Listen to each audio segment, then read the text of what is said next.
or just share the data with others across your project. Eventually, you will be asked to change something in the model, so you will basically end up with a second model. You can barely see the changes between these two model versions, and there is so far no real mechanism to really abstract the changes across different versions of a model. So that's my topic of my PhD project, where I'm trying to create an object-based version control system for BIM models. What I'm doing is actually to represent the versions of each BIM model in graph structures. So in essence, we are taking each instance that is actually encapsulated in a BIM model, reflected as a node, and also model all the relationships that appear across objects in the BIM model using relationships. This way, we end up with two representations for the respective versions, and we can simply actually do a comparison of these two graph structures, identifying those instances or nodes and edges that had been either inserted or removed between the two versions.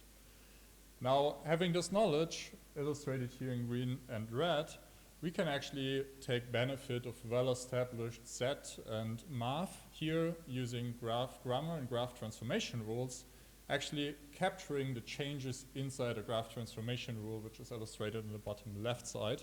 And we can actually encapsulate only the changes which are then visualized on the right side.